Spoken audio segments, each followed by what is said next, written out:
반갑습니다. 아까 시간상 편집 상태에 따라서 이걸 끼워야 되는데 못 끼고 다시 하나 더 만들어 봅니다. 가치관에 있어서 칭찬, 감사, 격려라고 하는 부분을 말씀을 드렸습니다.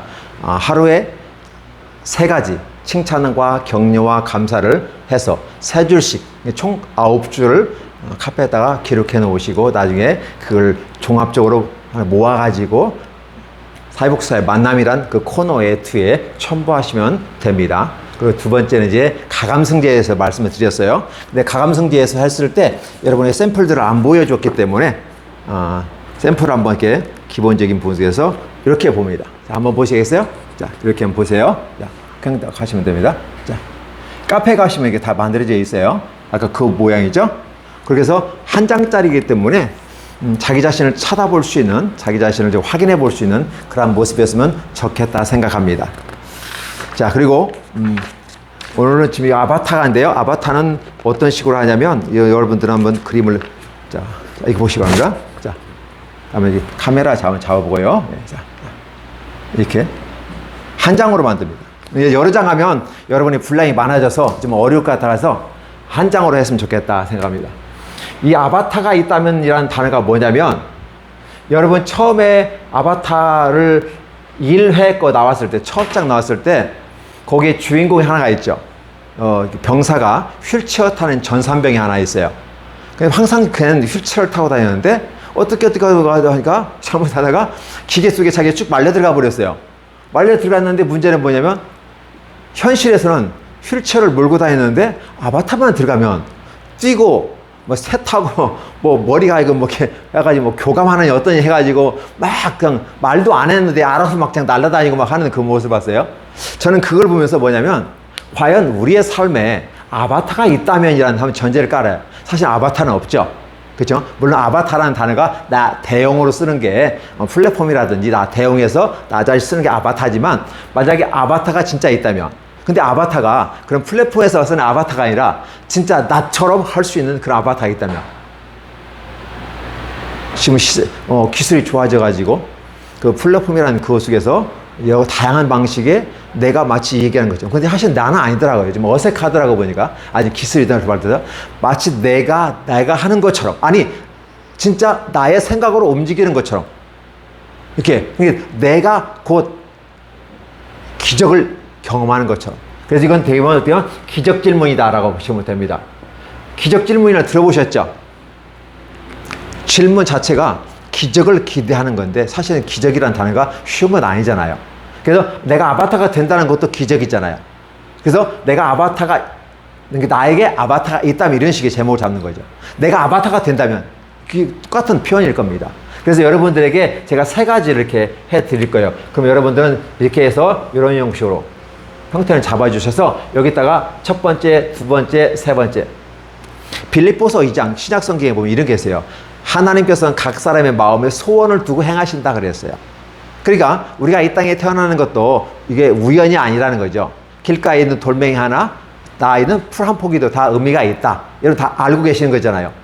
뭐 저 풀이 무슨 의미가 있겠어? 저 돌멩이가 무슨 의미가 있겠어? 다 의미가 있다는 거죠. 나와는 관계가 없기 때문에 나와는 상관없어 이래가지만 실제 전체적인 부분 속에서는 돌멩이와 풀은 다 의미가 있고 그 목적을 다했을 때 가치가 있다라고 보는 거죠.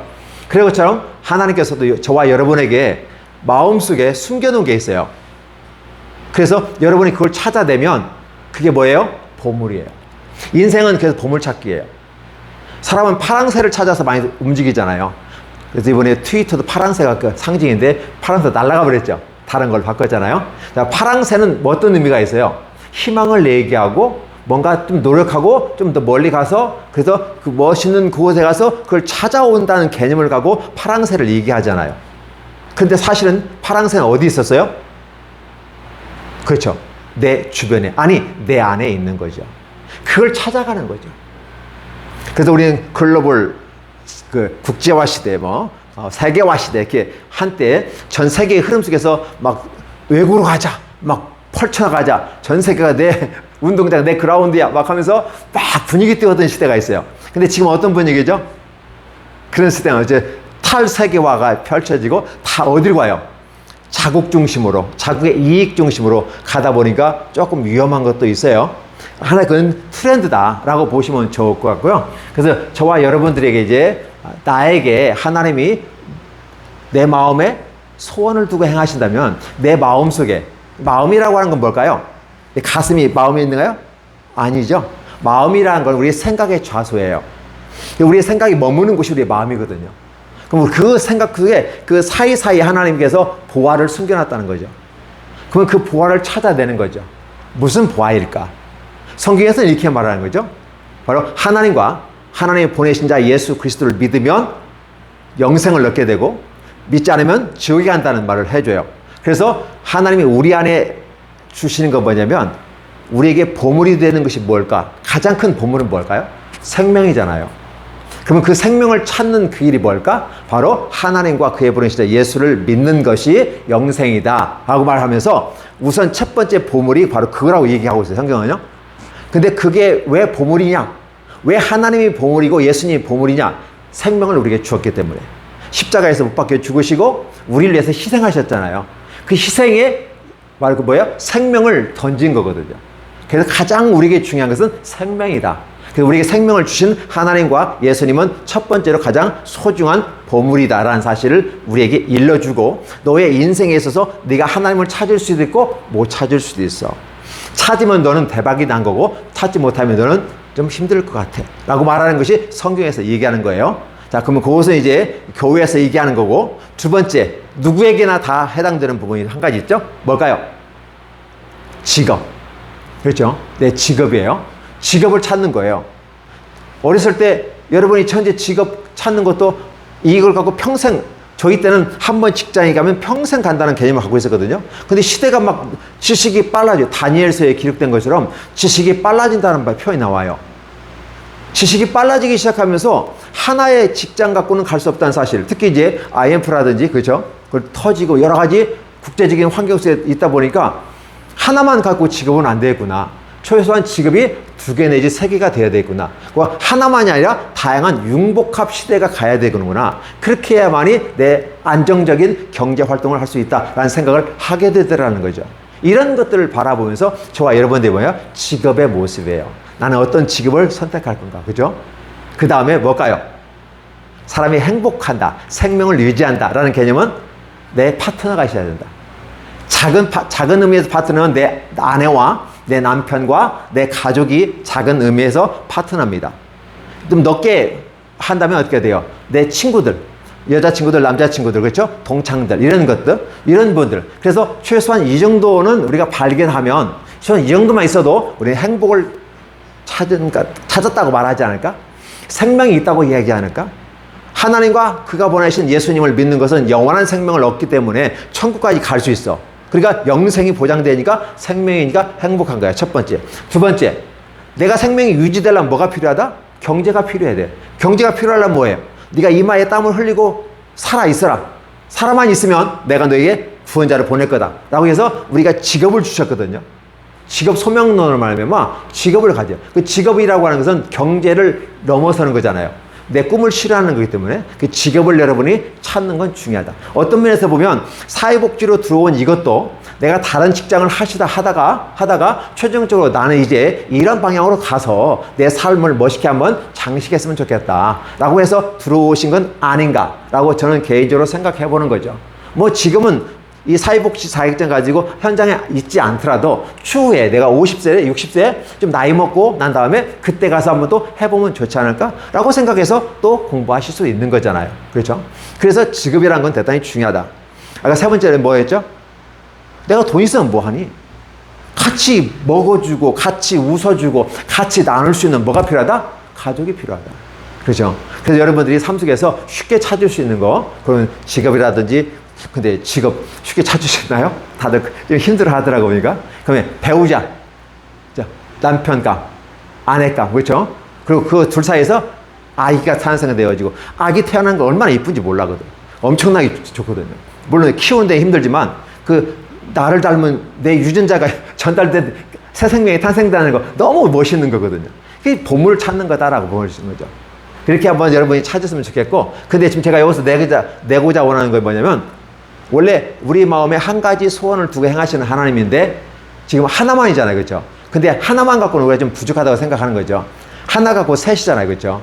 그래서 삼위일체도 있는 거니까. 그래서 여러분이 세 개, 하나, 둘, 세 개 정도. 내가 이 땅을 살면서 내 노력과 수고로 되지 않는 것. 내가 노력과 수고로 되는 것을 얼마나 할 수 있죠? 직장 찾을 수 있잖아요. 결혼하면 되잖아요. 그렇죠? 애기도 마음 되잖아요. 그렇죠? 자, 근데 내가 노력해서 수고해서 안 되는 게 있어요. 근데 해보고 싶은 거. 예를 든다면 선생님이 만약에 미국 대통령이 되고 싶다. 그러면 난 한국인의 국적 갖고 미국인의 전역 없는데 내가 미국 대통령이 된다. 그러면 일단 합리적으로 설명을 해야 되겠죠. 내가 왜 미국 대통령이 되고 싶은지 필요성 해야겠죠. 그리고 아울러서 그 대통령이 되기 위해서 난 어떤 절차를 밟아야 되지. 그럼 난 일단 이민 가야 돼. 그래서 영주권을 받고 시민권을 얻어야 돼. 시민권을 얻어야 내가 대통령 나갈 수 있는 거죠.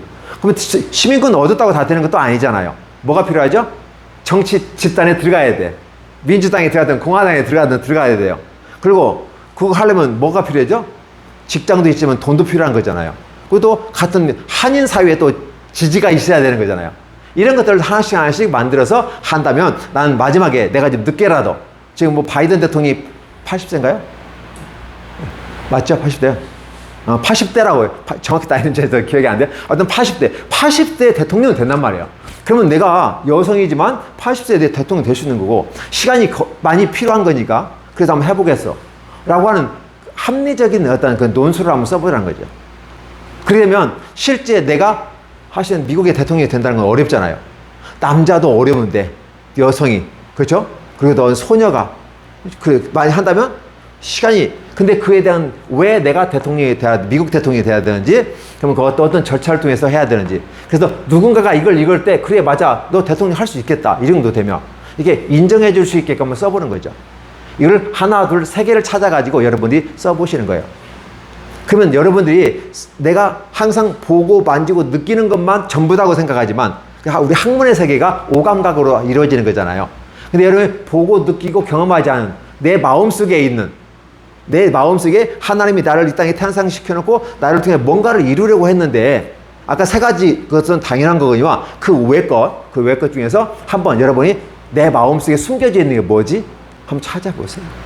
마음의 소원을 두고 행하시는 하나님은 아까 첫 번째, 두 번째, 세 번째를 내가 말씀드렸지만 그것 외에 혹시 또 다른 거 혹시 있지 않나? 그래서 여러분이 한번 찾아서 설명해 보시는 겁니다. 많이 쓰라고 하면 힘들잖아요. 그래서 A4 용지 한 장에다가 3등분 딱 해가지고 제목을 쓰는 거죠. 내가 뭐 어떤 것 지금 경비행기를 타고 전 세계를 우주한 친구가 제가 알기로는 제 기억이 좀 희미하지만 18세인가 17세 소년이었어요. 근데 이번에 19세 소녀가 비행기를 타고 전 세계를 이렇게 돌았어요. 그 기네스북에 올랐어요. 그런 부분들. 아니면 무동력을 보트를 가지고 남극까지 여행하는 거 있어요. 그것도 기네스북에 올랐다고. 미친 짓을 하는 거거든요. 아니, 나 왜 저렇게 사는지 모르겠어. 그런데 문제는 뭐냐면 그렇게 해야 내가 행복하다고 생각하는 사람도 있어요. 그걸 통해서 이루어졌을 때 기네스북에 오르면서 자기 이름을, 자기의 자존감을 항상 하고 내 존재감을 더 부각시키는 이런 사람도 있더라는 거죠. 그러면 굉장히, 와, 어떻게. 근데 저 중국 19세 그 소녀 같은 경우는 이 비행기를 돌면서 어디가 제일 무서워져 했더니 저 중국 지날 때, 그럼 공산국가잖아요. 그래서 내가 어떻게 피격이 될 수도 있잖아요. 사실은 많이 쫄았대요. 그러면서 바짝 긴장한 상태에서 무사히 끝났다고 이런 인터뷰를 하는 걸 제가 본 적이 있거든요. 이런 식으로 여러분들이 아바타가 있다면 사실은 존재하지 않죠. 존재하지 않는데 그러면 아바타라는 개념을 결국 뭐냐면 나는 난데 내가 현재 갖고 있는 상황 속에서 내가 도달할 수 없는 상태에 간 사람이 아바타잖아요. 현실에서는 내가 갈 수 없지만 내가 만약 아바타의 세계에 가서 그렇게 할 수 있다면 난 무엇을 하고 싶은가? 라는 걸 한번 찾아보는 거죠. 이게 미친 짓이거든요. 미친 짓인데 한번 해보시면 굉장히 의미가 있어요. 제가 이걸 어디서 하냐면 저번에 저기 에버랜드에 사회복사 수련회 갔는데 이것을 제안하더라고요. 근데 거기는 단순하게 이렇게만 쓰고 이 얘기했는데 저는 이걸 좀 더 확대 해석을 해가지고 기적 질문으로 만들면서 진짜 나가 어떤 꿈을 갖고 있는지 내 속에 숨겨진 나만의 어떤 야망이라든지 나만의 어떤 비전 이런 것들. 비전은 하늘로부터 오는 게 비전이고, 내가 생각하는 건 꿈이에요. 드림과 비전이 헷갈리는 분들이 있더라고요. 비전은 하나님이 보여주어서 보이는 게 비전이에요. 그 비전이란 보이다 하잖아요. 그러면 그 보여지는 걸 갖고 내가 꿈을 꾸면서 이루는 걸 드림, 꿈을 꾼다라고 하거든요. 근데 드림과 비전이 맞아떨어지면 이게 성공하는 거죠. 안 맞으면 어떻게 돼요?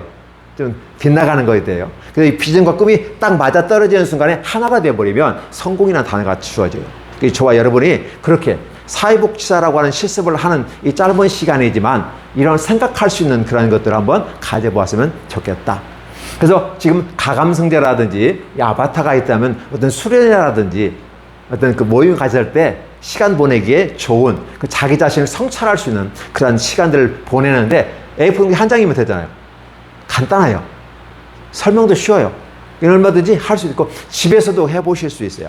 가족끼리 모여가지고요, 가감성제라든지 아바타가 있다면 하실 수 있고, 칭찬, 감사, 격려 같은 거 어떻게 돼요? 칭찬, 감사, 일기 쓰기. 노트 하나 쓰는 거죠. 노트 하나 만들어 놓고, 각자가 직접 이렇게 해서 한 3줄씩 감사 일기 쓰고, 칭찬 일기 쓰기. 그런 식으로 해서 우리 가족만의 일기 노트, 칭찬, 감사 노트 하나 만들어가지고 딱 벽에다 걸어 놓고, 그걸 쓰게 되는 거죠. 그러면서 서로가 보면서, 누가 빠졌네? 빨리 왔어야지. 알았어요. 왔어. 그렇게 되면 어떻게 돼요? 진짜 좋은 가족이 되어지고 구성원이 되어지지 않을까. 지금 사실 제가 이걸 통해서 뭘 요구하냐면 사회복지사가 이렇게 칭찬, 감사, 격려를 하게 되고 가감성제를 통해서 자기 역량을 개발하고 자기를 향상시켜 나가는 모습들, 자기를 객관화시켜 볼 수 있는 그런 방법, 그런 도구들로 사용해 보시라는 것이고, 이것은 자기 속에 숨겨진, 사회복지사가 월급도 작잖아요. 월급도 작고 사회공헌이라는 차원에서 이렇게 하잖아요. 그런데 여전히 나도 역시 한 인간이다고, 나도 행복한 인간이고 나도 내 꿈을 펼쳐가셔야 되는데 클라이언트를 중심으로 하다 보니까 어떻게 돼요? 클라이언트가 치고 나가는 사람들이 아니야. 항상 아래에 있는 사람들이야. 그러다 보니까 내가 치고 올라가기가 쉽지 않아. 맞죠? 그렇잖아요. 만약에 기업 같이 막 치고받고 서로 올라가면서 누가 서열 매추냐 그럼 막 하늘 높은 데로 올라가잖아요. 그죠? 근데 사회복지의 대상자는 누구예요? 이 클라이언트는 되게 다 낮은 상태에 마이너에 있단 말이에요. 그 다음에 항상 내가 늘 보다 보니까 어떻게 내 마음속에 약한 몸이 생기잖아요. 나도 그들과 똑같이, 그게 나쁜 건 아니지만 그래도 내가 사회복지사 하지만 나도 나만의 어떤 세계가 있지 않을까? 나의 세계를 꿈꾸고 찾아가는 거죠.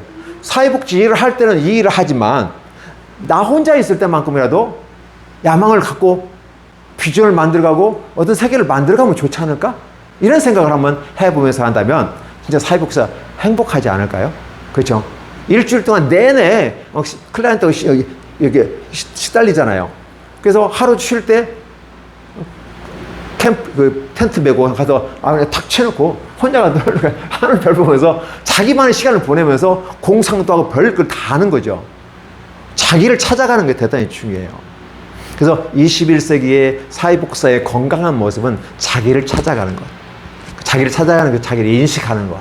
그렇죠? 그 자기의 장점과 단점을 분류해 볼 수 있는. 그렇죠?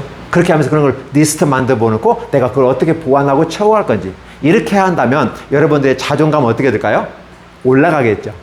그럼 여러분 자존심은 내려가. 그러니까 누가 나한테 뭘 해도 그냥 히히 웃고, 날씨가 더워도 기분 나쁘고 내가 욕을 해도 웃을 수가 있어. 근데 나한테 한마디 탁 했는데 딱 걸려가지고 막 치고받고 싸울 수 있잖아요. 이러면 사회복지사로서의 자질이 부족하지 않는가, 그런 생각을 해보는 거죠. 그래서 여러분이 예비 사회복지사로서 할 때 그 가치관을 형성함에 있어서 자존감을 높이는 방식이 바로 이 방식을 제가 추천해드리고, 이렇게 한번 숙제를 한번 내드리면서 실천해보는 거죠. 이대로 해보신 분들은 굉장히 다 좋다고 이 말씀들을 해주셨어요. 근데 이제 이걸 숙제로 알아가지고 마지못해서 끄적끄적 해가지고 내버리는 사람들은 이러한 복이 안 따라올 겁니다. 근데 어느 순간에 나중에 나이가 먹고 난 다음에 그때 그런 거 있었지, 그때 후회하지 마시고 지금이라도 한번 해보시고 여러분의 것으로 만들어 보세요. 예를 들어 볼게요. 제가 많이 바뀌었잖아요. 제가요 일을 하다가 이렇게 버스 타고 가는데 옆에 있는 아가씨들이 나는 피곤해 가서 지금 저희 이렇게 눈 감고 있는데 내가 화났다고 얘기하는 소리를 내가 들었어요. 저는 모르는 사람이거든요. 근데 난 그때 당시에 내가 노가다 했거든요. 당연히 지쳐있잖아요, 육체적으로. 몸에서 땀도 날 거고. 그러면 가까이 오지 않겠죠. 근데 있는데 제 모습 보고 화났다고 얘기를 하더라고요. 그 모습을 보면서 난 화난 게 아니고 난 피곤할 뿐인데 그게 화나게 보인다는 거죠. 이게 제 원래 원판이 그렇게 생긴 거예요. 가만히 있으면 화난 것처럼 얘기하고 말을 하다가 누가 얘기하면 내 목소리 좀 설득시킨다고 하다 보면 목소리가 또 올라가요. 그러면 상대방은 내가 화가 나가지고 막 저한테 뭐라고 하는 것처럼 이렇게 오해를 할 그런 제가 있던 그걸 극복을 해야 되는데 어떻게 할까? 거울 앞에 섰어요. 거울 앞에서 보고 너 이창수 너 할 수 있어. 너 괜찮아. 웃는 녀석 거울 보고 웃는 녀석. 여성분들은 화장하잖아요. 저는 화장을 안 했거든요. 어떻게 해요? 거울을 보고 제 눈을 보고 거울하고 저하고 이 얘기를 나눠요. 나와의 대화를 하고. 너 괜찮아. 너 할 수 있어. 아, 너 화난 게 아니잖아. 원래 화난 게 아니야. 그렇게 보일 뿐이잖아. 그러면 화 안 난 것처럼 보이잖아. 그래서 웃어봐. 웃는 연습도 해보고요. 그렇게 연습을 하니까 얼굴이 많이 좋아졌어요. 이쁜 아가씨들 앞에서 말도 못했어요. 왜 그런지 모르겠어요. 우리 어렸을 때 그러잖아요. 선생님 앞에서 꼼짝 못하는 거고 여자들 앞에서 꼼짝 못하는 거 있잖아요. 그거 못하는 상황인데 제가 이제 목사가 되고 여러분 앞에서도 얘기하고 있잖아요.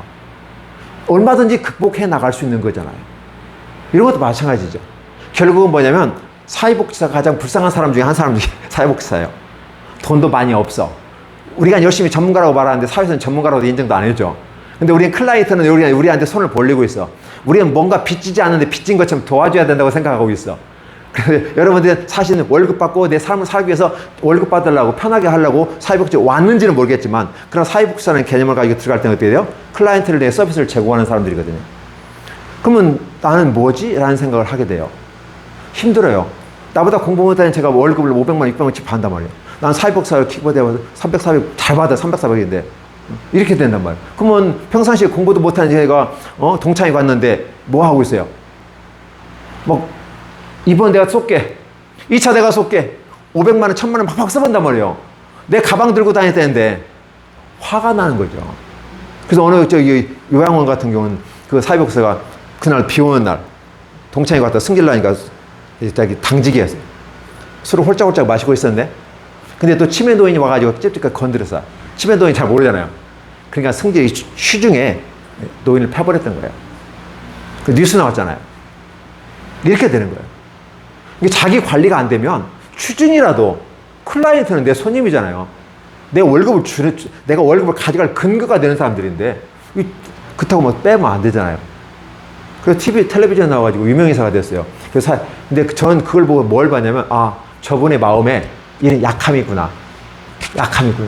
아니 친구가 나보다 공부 못하는 놈이 월급 많이 받아가면 박수 치면 되는 건데 그거 뭐 승질나가지고 이번 식사 내가 500만 원 내가 쏠게. 탁탁 쓴단 말이야.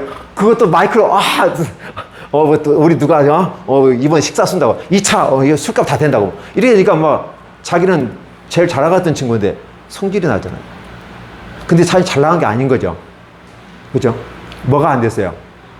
자존감이 낮아진 거죠. 이게 사회복지사가 어떻게 보면 제일 불쌍한 사람일 수도 있다.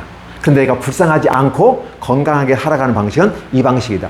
사회복지사도 살아남기 위한 하나의 몸부림이 이것은 아닌가 하고 슈퍼바이저로서 제가 현장에서 느끼면서 하면서 사회복지사들이 또 가르쳤을 때 좋은 반응들이 있어서 이렇게 하나의 가치관이라는 이름으로 집어넣어서 한번 여러분에게 시도해보라고 말씀을 드리는 겁니다.